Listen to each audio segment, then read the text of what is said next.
have a quorum of our board, but we are ready to begin whenever you are. Well, I'm ready to begin. We'll start right now then. We'll call the meeting to order. I don't have an agenda in front of me. I see a picture of you and a picture of Director Williams. That lightens up my morning, I guess, but no agenda. I guess we should start with the roll call. Happy to do so, President Deere. I'll begin with Director Desi Alvarez. Director Gloria Gray. Here. Good. Director Scott Houston.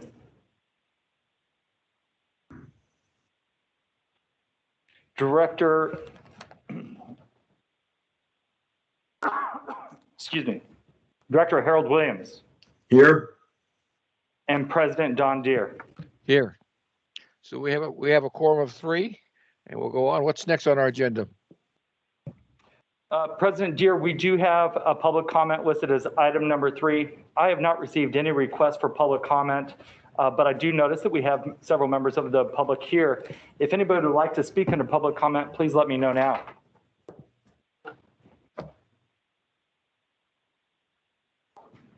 Seeing and hearing none, President Deere. All right, we'll go on to the next item. Yes, President Deere, we are very excited today to have a very esteemed colleague and a representative of Southern California Water here today. We do have General Manager of Metropolitan Water District, Adele Haj Khalil, here to present the next item. It is under item 4A, and it is the proposed strategic priorities for Metropolitan Water District. Adele, thank you for joining us. Thank you, EJ, and good afternoon, President Deere and honorable directors of the West Basin. Great to be with you to discuss the strategic priorities for Metropolitan that we're proposing to bring to the board next week. And I want to just be brief and quick to the items. As you know, we have strategic priorities are important to ensuring consistency among the programs and initiatives to the organization. And these really are used to ensure that we stay focused on the work that we need to do. It creates the blueprint, the umbrella for all the programs that we do. And what you have before you is a high-level goals, strategic priorities that are anchored in 5, and I'll go through the 5. But they were developed with input from the board retreat, with input from meetings and retreat, with the member agency managers, with the staff, the group managers, and had several discussion with our leadership, and we brought it to the board a couple of times for discussion. And this is really, like I said, this is a way to ensure that we stay focused. We have the tracks that we want to focus on, and ensuring every program we're working on is anchored in these 5 priorities. And the first strategic priority that we identified is called Empower. This is empowering the workforce and promoting diversity, equity, and inclusion. The next one is Sustain Metropolitan's mission with strengthened business model. The next one is Adapt to the changing climate and water resources. And the 4th is Protect public health, regional economy, and Metropolitan's assets. And the last one is Partnering with our stakeholders and the communities we serve, making the tent bigger. Under each one of them, we have specific goals, and each one of them have 2 specific goals for each one of them. And I want to just acknowledge Brad Coffey and Martin Schlager from my team, who are here with me today, leading the effort. But this is a way to really clearly define what Metropolitan's direction, and we're going to bring it to the board for adoption. I'll walk through a couple of just highlights on what they empower, ensuring we have an inclusive culture, and really focusing on workforce development.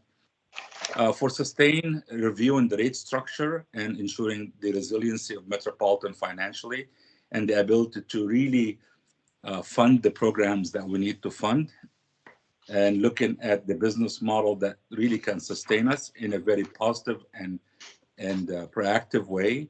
Managing the rate pressure, and that's something that it's very important to the board, is to ensure that we are looking for new revenues and new ideas, bringing in money from federal government and state government, and also ensuring how we can help our underserved communities. Adapting is ensuring that the reliability of MET and the water reliability and resiliency is equal, and it's there for everyone in our service area, ensuring that areas that are dependent on the state water project receive alternative and a second source of water, and they're able to move water around the system. One water planning out of the IRP, we're going to be doing aggressive integrated plan that can set the path forward for the next till 2045. Protecting is really having a safe environment, proactive action versus system risks. We're going to be looking at how we're going to ensure that our system is able to continue to sustain so we don't have failures, upgrading our control system. All these things fall under it. Innovation, really focusing, and we're hiring a Chief Resiliency and Sustainability and Innovation Officer, finding ways that we can do our business better for our member agency to achieve efficiency, but also potentially bring in some more revenue, especially in the electric area and energy area, and partner with our stakeholders and communities at large. We can't do this alone. We need to engage everyone in ensuring we have deeper collaboration and making the tent bigger, and especially reaching out to being the support system for our underserved communities and ensuring that we are focusing and not leaving anyone behind. So these are the 5 guiding principles, what we call 5 strategic priorities for Metropolitan that will be moving forward. And that will inform my business plan, that will inform the IRP implementation plan, and any decision that we make will be informed by the budget and others. So with that, I want to just take any questions if the board has any questions for me or to my staff.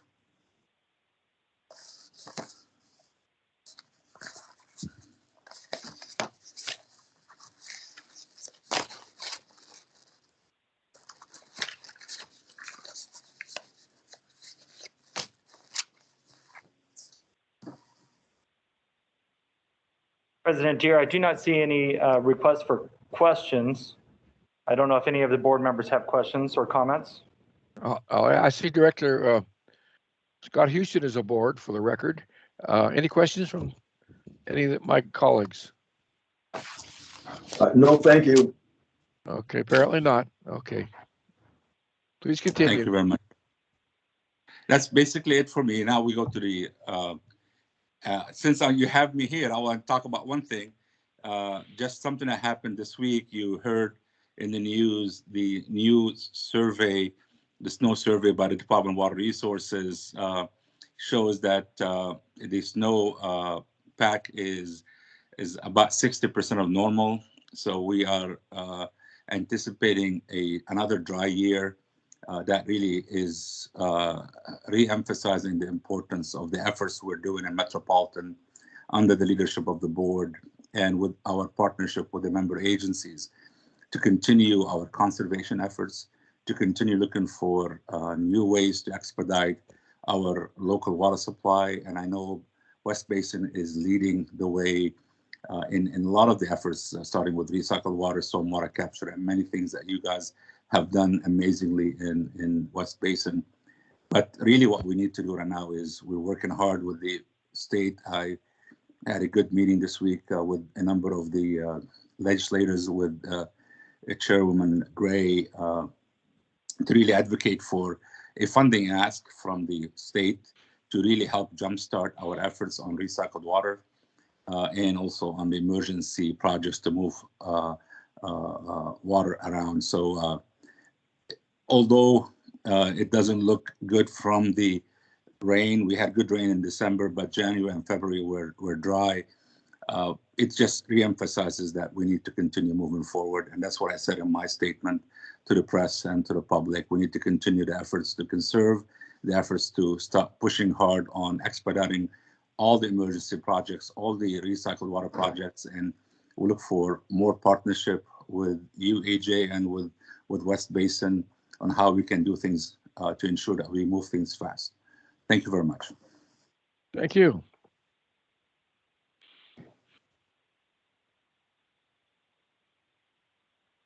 EJ, you have the agenda. I don't have it in front of me, so Okay. what's next? I'm happy to move forward to item 4B. And for this presentation, we do have Ms. Katano Kassane here, the Chief Financial Officer of Metropolitan Water District. She is here to discuss the proposed biennial budget and rates. So Katana, thank you so much for joining us. Thank you, Jay, and thank you everybody for welcoming us to your meeting today. And we're not going to keep you long. We'll just go through a few slides. We had a lot of slides at the board meeting. If you happen to see that and you have questions about that, we'll be happy to answer them too. But in the interest of time, we were given 20 minutes, so we sort of cut that presentation a little shorter than what we saw at the board meeting. But next slide. So today we're really just going to go through highlights of what's in this budget. And to begin with, you'll see us saying that this is a transitionary budget. And this is the reason why. When we came into this budget, we clearly knew that we have a gap between the revenues and expenses. But in developing the budget, we also realized that there are a lot of items that have yet to be accomplished or done by the board in this coming year. Can you go to the next slide, please? Some of those key items, and you've heard a lot from Brad Coffey and his team about integrated resource plan that is yet to be adopted by the board. So, and this usually will give us an idea of what Metropolitan needs are between now and at least 25 years. So without the benefit of that, we are developing the budget, but keeping in mind that that item has yet to still go to the budget, to the board process and be adapted. And we also, some of you who worked with me last year with the demand management or rate refinement process review, you saw that we only actually got to one item, and we have still going back, hopefully in the coming year very quickly after the budget, to really look at our rate refinement, review our rates and structure, and determine based on some of these key initiatives that we are proposing, how are we going to meet Metropolitan needs and also address the needs of the member agencies through the rates refinement review process. We used to have a long-term financial plan. A lot of the board members have asked for us to update that. We do a revenue focus every budget, but this time around, we're actually going to develop a long-term financial plan to go along with our IRP. So we'll be working on that in the upcoming year. I also, Adele just talked about our strategic priorities. In developing any plan for an organization, it is critically important that we understand the business plan of the organization. And key to us right now, we think we are at a point that Metropolitan really needs to look at the business plan of Metropolitan.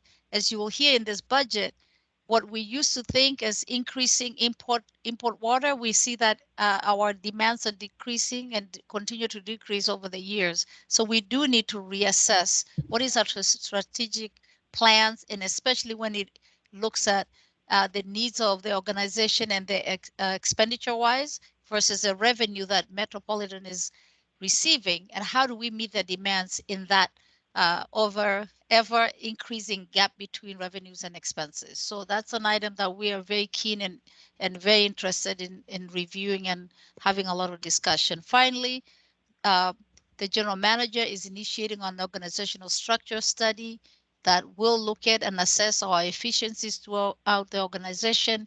And that is key to us understanding that as we build the next budget. So, you know, when we finish a budget within a year, we'll start looking at the next budget. So all these things are timely as we look at the next budget. But this current budget really works hard to balance between our funding strategies, addressing the drought conditions that we're all talking about and continue to discuss, and maintaining financial robustness of our agency while moderating the rate impact. So you'll see some of the core things that we did to really try to meet that expectation, adding things that we thought we should add to this budget, and also being very, very mindful of the rate increases and how we can balance, how we went ahead and balance that to make sure that we're not drastically impacting the agency. So Arnold Vandenberg, who is our revenue and our budget and revenue manager, is going to walk through a few more slides and we can take questions after that.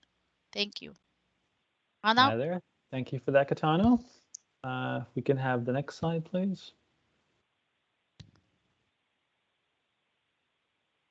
And perfect. Yes, right there. So I guess first, by way of summary, I mean, this budget does include rate increases.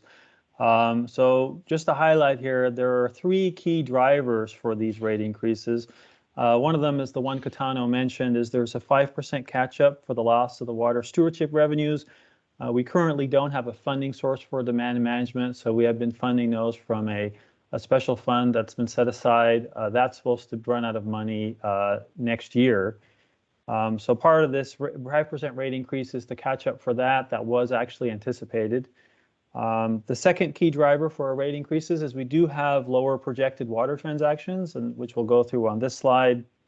And lastly, we do have been seeing some increases in costs. We have been taking quite a few actions to reduce those increases to 3% per year, so well below the rate of inflation, but that is yet one more factor. So first of all, this slide. Well, since Metropolitan receives approximately 80% of its revenues from volumetric water sales, water transactions are a key driver for our rates. So this slide shows our water transactions going back to 2008 and our projection going forward. So the orange bars represents our current projection, and then the little blue line on top of that is the higher projection from our current budget. So as you can see, the updated projection represents a significant change in water demands, as they're now expected to decrease rather than to increase to 2026. And the water transaction projection is actually the key driver to why our rate projection is now higher than our previously projected 5% per year. So looking, for example, at the second year of the budget, fiscal year ending 2024, water transactions are now projected to be 1 million acre-foot lower than previously projected. So that translates into roughly a 6.5% rate increase. So if you spread that over 2 years, you can get roughly, say, 3 and 3. So you can see that by adding in the 5% rate increases that we had anticipated, how we ended up with 8 and 8. Next slide, please. So in addition to the water transactions, we've also updated our projections for each of the major expense categories. So this slide shows the initial projected expenditures for each of the 2 years of the budget. So the change from the current year over the next 2 years is shown to the far column on the right. So as you can see, the initial projection, we had an 18% increase in expenditures over the 2 years. So in combination with the loss of water transactions and the catch-up for the water stewardship revenues, the initial projection called for double-digit rate increases for both calendar year 2023 and 2024. So to reduce the rate impacts, the budget proposes the following 5 actions. If you go to the next slide. So these actions cut costs and reduce expenditures over the biennium, totaling $160 million for the first year and $156 for the second year. And the next slide will go into details on each one of these. So first, departmental O&M cuts. So these include cuts to reductions of 121 requested full-time FTE positions and other non-labor cuts for things like district temp, student interns, outside services, operating equipment, insurance contingency, solar cup, inspection trip, materials and services, and communication expenses. And the budget also anticipates a continuation of a hybrid type work schedule with reduced travel, training, seminar, copier, van pool leases, and employee subsidies and incentives. So that's the first action that we took. The second action is we're proposing to bond finance the Avic High Desert program. So this is a $131 million project that was approved by the board in 2019 to fund the construction over facilities over a 5-year period. So this project was anticipated to be cash funded with the first payments made last year. But since this project creates a participation right, it seemed appropriate to revenue bond the remaining funds.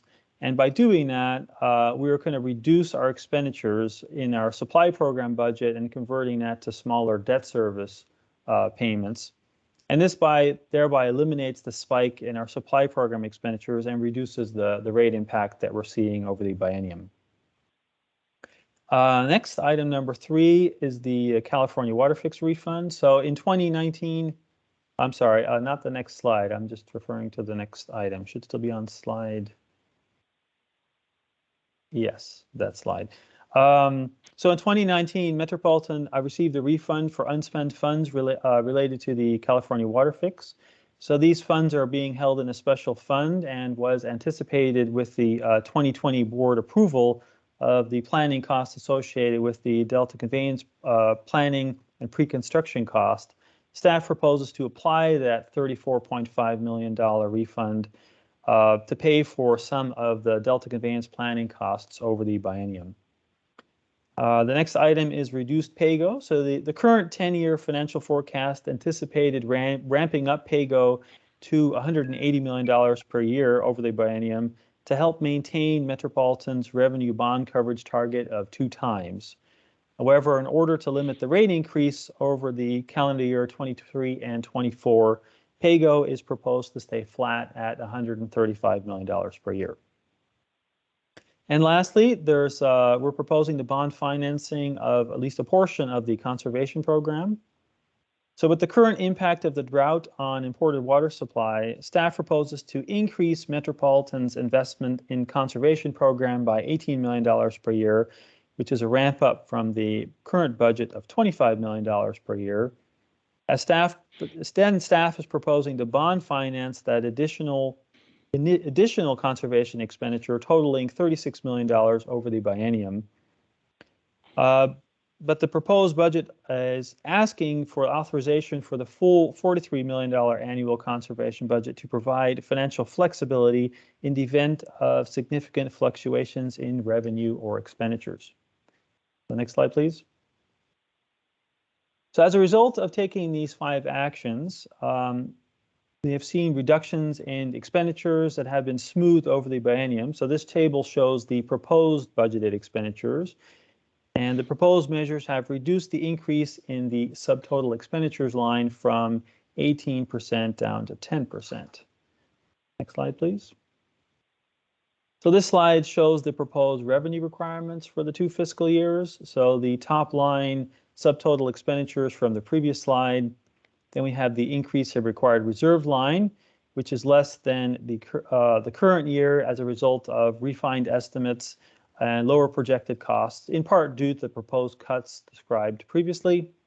And also we have property tax revenues are estimated to increase over the biennium as a result of higher anticipated assessed evaluations.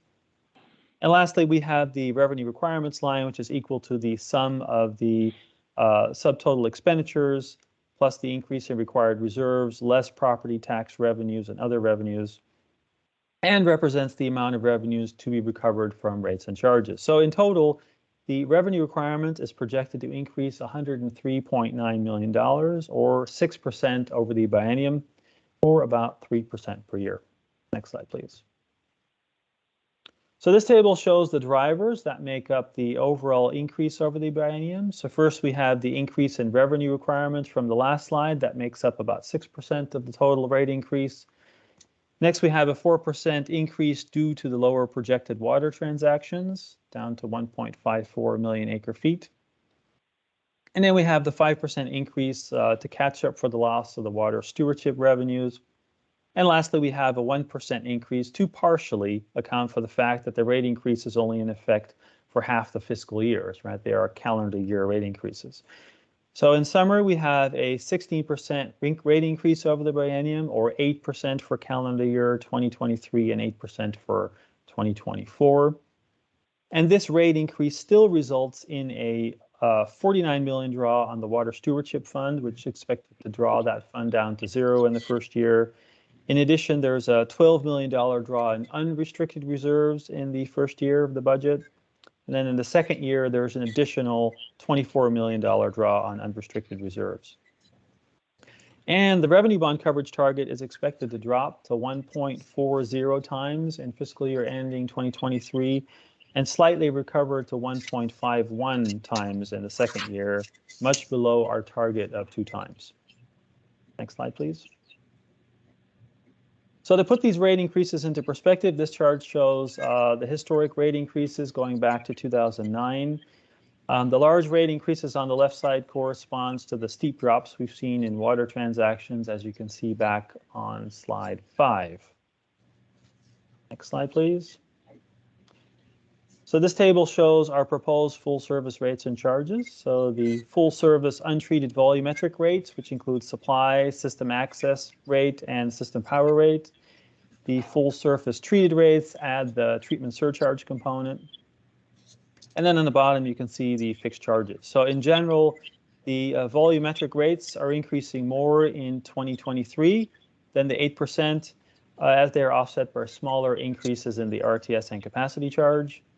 And then in the reverse for 2024, with smaller increases in the volumetric rates and larger increases in the fixed charges, particularly the RTS charge, which is going up as a result of higher state water contract capital cost, Delta conveyance planning cost, and higher debt service costs. Next slide, please.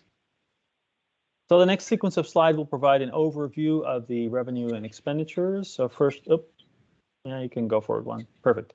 So first we have the revenues for the first 2 years of the biennial budget. So again, roughly 80% of our revenues are collected on a volumetric basis. And then going around the pie, we have 2% for capacity charge in red. We have 7 to 8% for the RTS charge in green. Property tax is shown in purple. That's roughly 8 to 9%. And that's based on the assumption of maintaining our tax rate of 0.0035% of assessed evaluation. And then in yellow, we have leftover miscellaneous, which includes things like power, interest income, leases, and non-member agency agreements. Next slide, please.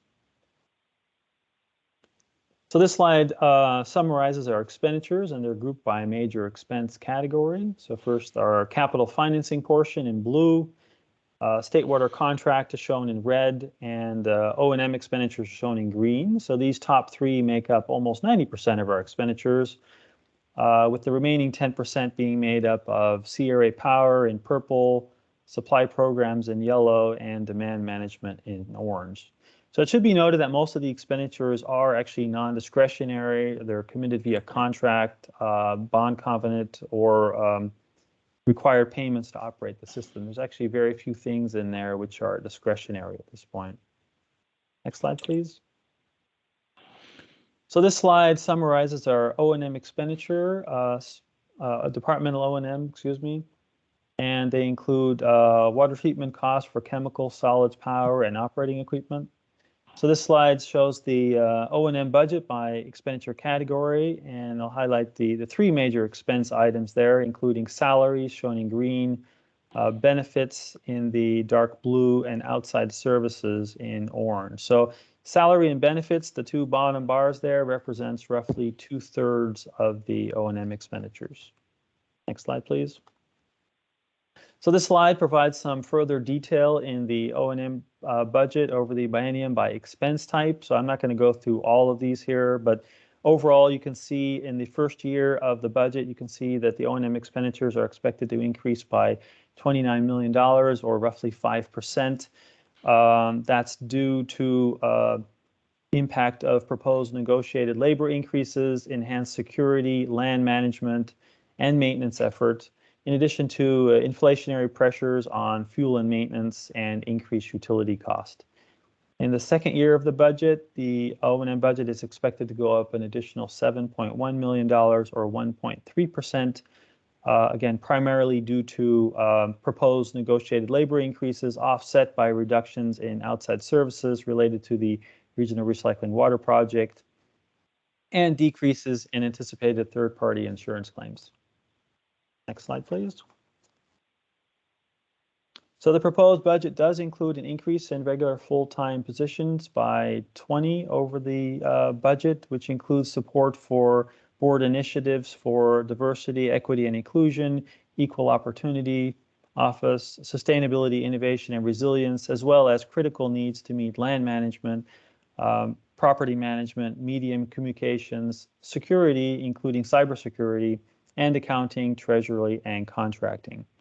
So in addition, there is a total of 12 district temporary positions that will be added to account for things like enhanced security, business processes, business system support, and ongoing succession planning and education efforts. Next slide, please. So in addition to the 20 positions being asked for, there are actually some remaining unfunded priorities.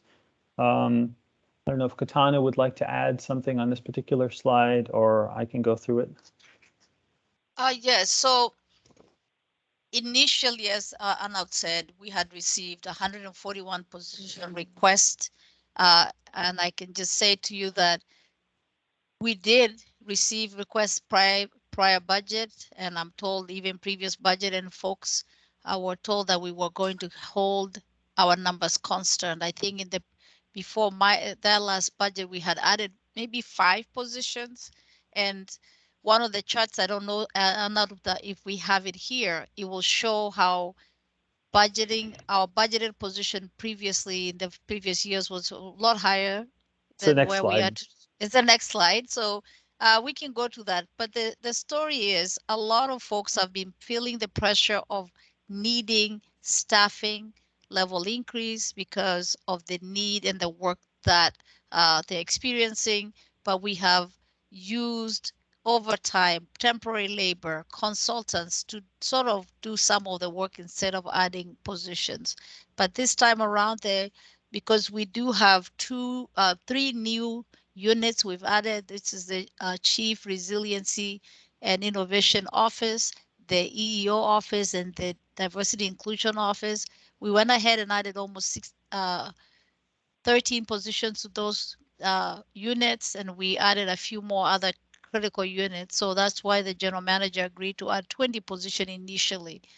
Even though we understood that the organization felt the pressure of wanting to add staff, we wanted to present this to the board. And in the last meeting, we actually had the ethics officer, our head of both engineering and water systems, presented the critical needs of adding new staffing. And we're happy to discuss further, but this is where we are right now. We have not added this additional 81 position. We are seeking for the board to review and see if we want to add all or some of these positions in the budget. And we have made arguments as to why they need to be added. Now, if we did do that, it will add another 1% to 2022-23 year. But it's a one-time pick, and because it will be on our baseline. So it's not adding each year, it's just a one time. So instead of having rates at 8.5, 8, it will be 9 and 8. So happy to go into more details. We are going to have more discussion of this in the next meeting. There was a lot of questions asked. So we're bringing in workshop 3, some more discussions as to the need of the unfunded positions. So to the extent that we have that, and we're happy to come back to you. If you need to hear more about this position, we'll be happy to come back. But as you can see, we were budgeting a little bit over 2,000 positions in 2008, and mainly because there were big projects, Diamond Valley Lake and other projects that went away, so we reduced staffing. And I believe that incrementally over the years, we reduced and started to bring back a few more positions, really because of the needs. And so that's what we have for now. I'd be happy to answer questions when we'll go through the other slides. Thank you. Anna? Yes, next slide, please. Yeah, we'll now go through a little bit of the 10-year forecast. Next slide, please. So first we have a look at the recent and planned CIP expenditures by program as it was explained in detail in Budget Workshop 2 by our engineering department. So in the red box represents the 2 years of the biennial budget. You'll see that the CIP has been budgeted at $300 million per year. And then going out further, that base CIP has been increased at 3%. And then on top of that, we layered the full-scale regional recycling water projects shown there in pink. That represents $3.7 billion, and it actually extends beyond the 10-year window going through fiscal year ending 2034. Next slide, please.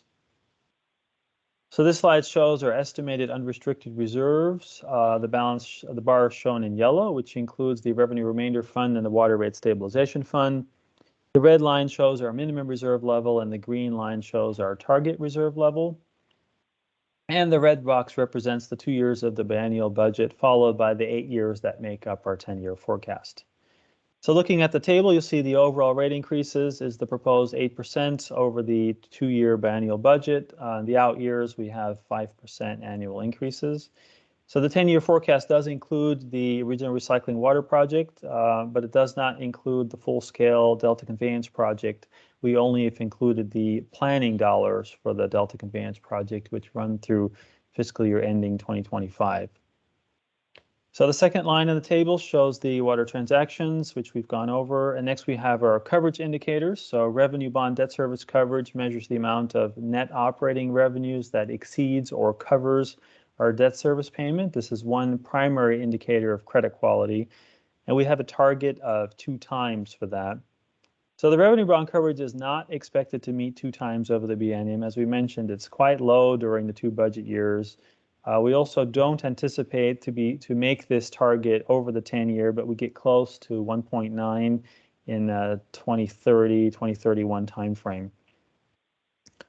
Fixed charge coverage, which includes all fixed obligations after paying for operating expenditures. So particularly this includes the capital costs for the state water contract. So Metropolitan has a target of 1.2 times or greater, and that is maintained over the 10-year projection. And lastly, we show a PAYGO expenditure, which is being held flat over the biennium to limit the rate increases, and then is increasing to $200 million a year over the biennium, particularly because of the increase due to the regional recycling water project. Next slide, please.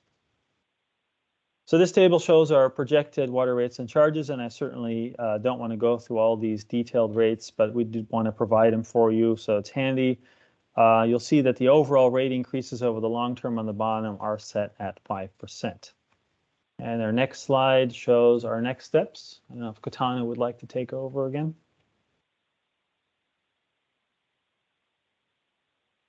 Thank you. Thank you, Anna. So this is our current schedule. We will be doing workshop 3 next on March 8th. And we will also be hearing a public hearing on proposed water rates and charges and applicability of tax rate limit pursuant to section 124.5 of Metropolitan Act. And we do this every year. This year we're asking to do it for a 4-year period, and that would be 2 budget years versus 1. And this is really mainly because we are looking at our trajectory of the needs, and we're comfortable in making that assessment that Metropolitan will continue to need to update this to pass this resolution. So we're asking this time to for 4 years instead of 2. We will also schedule another workshop if needed for workshop 4, and if not needed, we will come back to the board on April 11th to finance and workshop 5, which will be the workshop 4 or 5, and then bring the final consideration for this budget April 12th. So there might be other meetings we can attend. If we needed to come back here before that, we'll be happy to do it. And but I did actually see, wasn't Tom Love had asked for a meeting. And I don't know if he's on, but I just now realized that we need to have your meeting sooner, not the 13th. But this is the schedule we have right now, and we're available to answer questions today, and surely be happy to come back if needed. Thank you.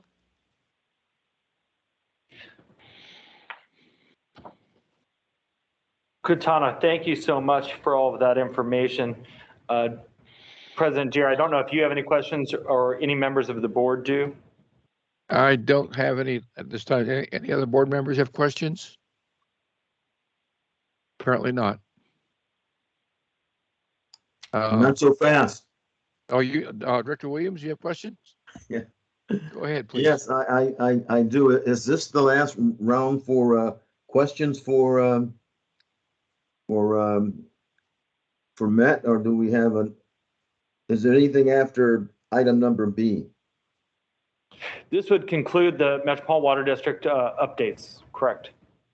Okay, well then I'll have a question.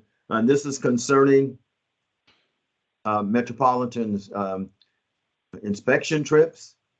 I've been asked by several of our constituents as to when will that program start up again.